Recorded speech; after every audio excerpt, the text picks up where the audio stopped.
Movie की शुरुआत में हम अजय नाम के एक लड़के को देखते हैं और वो एक हाई स्कूल का टीचर है। मगर असल जिंदगी में अजय बहुत ही दुखी रहता है। वो अपने दोस्त से दुख दर्द बताते हुए कहता है कि अगर मेरे पिता डोनेशन दे दिए होते तो आज मैं डॉक्टर होता। मेरे साथ जितने भी दोस्त हैं वह मुझसे आगे निकल गए हैं और मैं लोगों को वही चीजें दिखाता हूँ जो मैं चाहता हूँ। और अगर शहर के लोगों को मेरे रियलिटी के बारे में पता चल जाएगा तो कोई भी मुझे पलटकर नहीं देखेगा। मेरी पूरी इज्जत मिट्टी में मिल जाएगी। इसके बाद अजय अपने घर चले जाता है जहाँ उसके पिता उसे बहुत डांट लगाते हैं। फिर वो अपने कमरे में जाता है। फिर हम देखते हैं कि अजय शादीशुदा है और उसकी बीवी का नाम निशा है और किसी कारण के वजह से दोनों आपस में बात नहीं करते हैं। दोनों अलग अलग रहते हैं। यहाँ हमें निशा के बारे में बताया जाता है कि जिस दिन अजय के परिवार वाले शादी के सिलसिले में निशा के परिवार वाले से मिलने आए थे वहाँ अजय निशा को पसंद कर लेता है और पूरे घर वाले भी शादी के लिए राजी हो जाते हैं। निशा अजय को बताती है कि उसे मिर्गी के दौरे आते हैं। पिछले 10 साल से मिर्गी के दौरे नहीं आए हैं। यह सुनकर पहले तो अजय थोड़ा सा डर जाता है, मगर निशा ने यह कहा कि पिछले 10 साल से उसे मिर्गी के दौरे नहीं आए तो यह सोचकर वह शादी के लिए मान जाता है।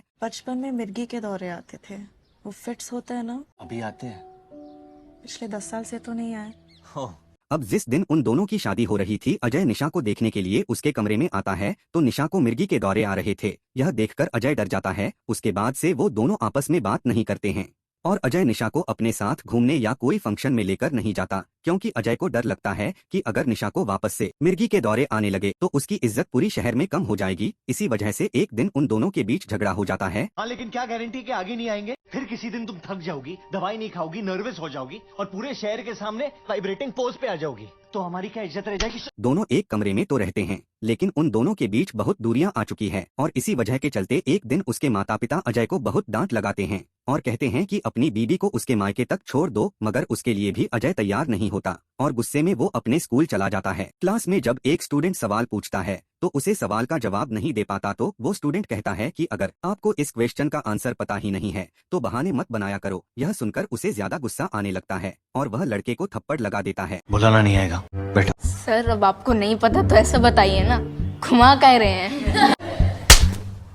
इधर निशा अपने मायके पहुंच जाती है और उसकी माँ उसे कहती है अब तुम अजय को डिवोर्स दे दो। मगर निशा मना करती है और कहती है कि मैं एक और चांस लेना चाहती हूँ। अगर इस बार भी अजय का व्यवहार ऐसा ही रहा तो मैं उसे छोड़ दूंगी और वापस यहाँ चली आऊंगी। फिर जो लड़का जिसे अजय ने थप्पड़ मारा होता है उस लड़के के पिता विधायक हैं और वह विधायक अपने बेटे के स्कूल पहुंच जाता है और प्रिंसिपल को ऑर्डर देता है कि स्पेशल कमेटी बनाने के लिए जो इस थप्पड़ के पीछे की वजह पता करेगी और अजय को सस्पेंड कर दिया जाए। इसके बाद पूरे शहर को पता चल जाता है कि अजय ने शहर के विधायक के बेटे को थप्पड़ मारा है। फिर अजय के दिमाग में एक खुराफाती आइडिया आता है। अजय प्रिंसिपल के पास जाता है और कहता है कि 1 महीने के लिए मैं सस्पेंड हूँ मगर बच्चों की पढ़ाई रुकनी नहीं चाहिए, इसीलिए मैं खुद यूरोप जाकर वर्ल्ड वार 2 के बारे में स्टूडेंट को पढ़ाऊंगा। और वो प्रिंसिपल को यूरोप के अलग अलग शहरों के फ्लाइट का टिकट भी दिखा देता है। यह देखकर प्रिंसिपल खुश हो जाते हैं मगर इसके लिए अजय को बहुत सारे पैसे चाहिए होते हैं और अजय अपने पापा को फोन पर झूठी बातें सुनाने लगता है और कहता है कि मैं अपनी गाड़ी बेच रहा हूँ ताकि मैं यूरोप जा सकूं। यह सुनकर उसके पिता उसे पूछते हैं कि आखिर तुम अब करना क्या चाहते हो। फिर वो अपने पिता को समझाता है कि मैं बहुत दिनों से निशा को लेकर बाहर नहीं गया और बच्चों को भी वर्ल्ड वार 2 के बारे में पढ़ाना था,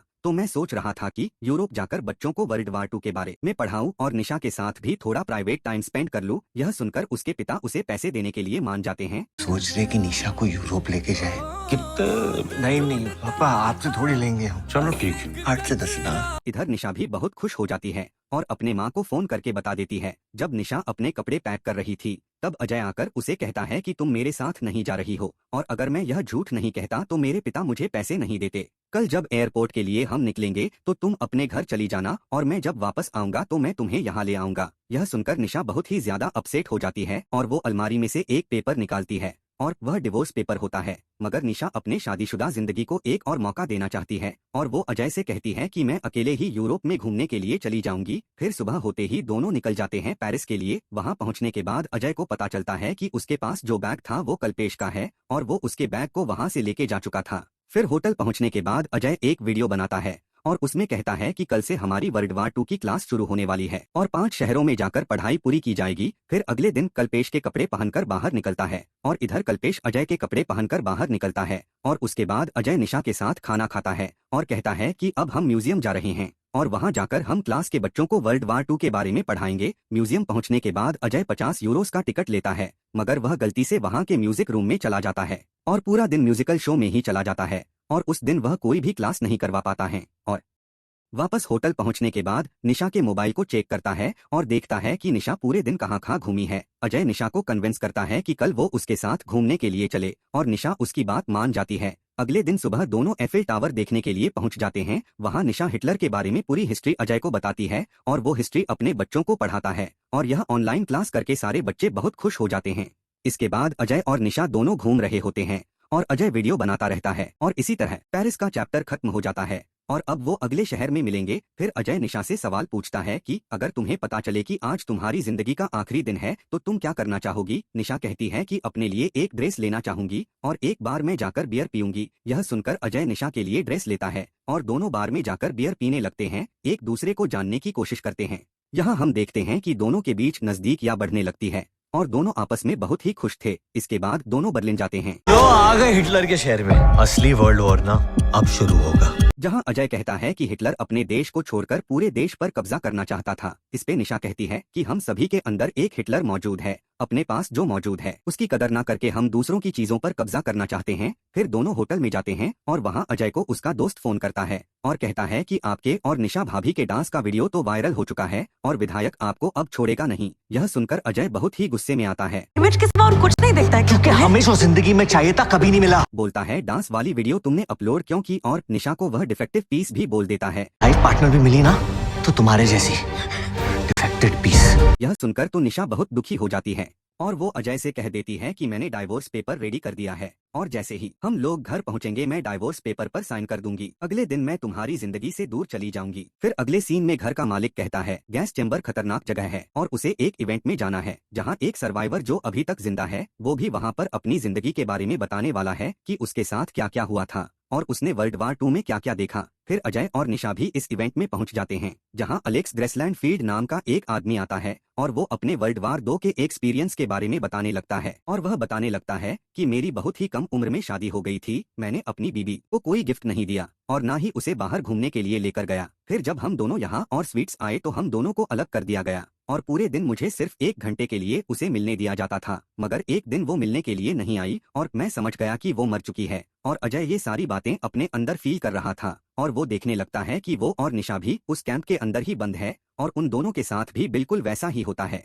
जैसे अलेक्स के साथ हुआ था। फिर आखिरकार वो दोनों वहां से बाहर चले आते हैं। हम स्कूल में देखते हैं कि सभी बच्चों का एक सरप्राइज टेस्ट लिया जाता है। इसके बाद फिर अजय और निशा को देखते हैं जो गैस चेंबर के अंदर जाते हैं। वहां अजय को बताया जाता है कि यहाँ कैदियों को नहाने के लिए लेकर आया जाता था, मगर एक दिन जब सारे कैदी यहाँ अंदर आए थे तभी उनके ऊपर पेस्टिसाइड गिराकर उन्हें मार दिया गया। और ये इंसिडेंट भी अजय और निशा इमेजिन करने लगते हैं और देखते हैं उनके आसपास बहुत सारे कैदी खड़े हैं और उनके ऊपर से नाजी के सोल्जर पेस्टिसाइड गिराना शुरू कर देते हैं और लोग मरने लगते हैं। यह देखकर निशा घबराने लगती है और चिल्लाने लगती है और उसे बचाने के लिए अजय उसकी तरफ बढ़ने की कोशिश करता है, पर रियलिटी में अजय देखता है कि निशा को मिर्गी के दौरे आने लगते हैं और ये देखकर अजय दौड़ते हुए उसके पास चला जाता है और थोड़ी देर के बाद निशा ठीक हो जाती है। इसके बाद अजय निशा को लेकर घर आ जाता है और उसकी देखभाल करता है। फिर अगले दिन वो दोनों फ्लाइट पकड़कर वापस इंडिया आ जाते हैं, मगर एयरपोर्ट के बाहर अजय को लगता है वो अपने घर वापस चली जाएगी, मगर निशा कहती है वो अजय के साथ ही रहेगी और फिर अजय निशा को लेकर अपने घर आ जाता है। दोनों को देखकर अजय के मम्मी पापा बहुत खुश होते हैं। अगले सीन में अजय निशा से कहता है कि अब से तुम बाहर जाकर काम कर सकती हो और तुम्हें कोई भी कुछ नहीं बोलेगा। इसके बाद अजय को स्कूल में बुलाया जाता है और अजय अपना रेजिग्नेशन लेटर सबके सामने रख देता है और कहता है कि मुझे नौकरी नहीं करनी है क्योंकि मुझे पढ़ाई में कोई इंटरेस्ट है ही नहीं। फिर प्रिंसिपल सभी स्टूडेंट के मार्क्स बताना शुरू करते हैं और यह पता चलता है टेस्ट लिए गए थे उनमें सभी बच्चों ने बहुत ही अच्छे मार्क्स से पास किया है। ये सुनकर अजय बहुत ही खुश हो जाता है और विधायक अजय का रेजिग्नेशन लेटर फाड़ देता है और कहता है कि मैं नहीं चाहता था कि कोई भी अच्छा टीचर स्कूल से बाहर जाए। इसके बाद अजय अपने स्टूडेंट से मिलने के लिए बाहर चला जाता है और इसी के साथ 2023 में रिलीज हुई खूबसूरत सी मूवी बवाल खत्म हो जाती है। जो दूसरों के पास है वो सोचकर दुखी होगे तो कभी खुश नहीं रहोगे। अगर आपको यह वीडियो पसंद आया तो वीडियो को लाइक करें, चैनल को सब्सक्राइब करें।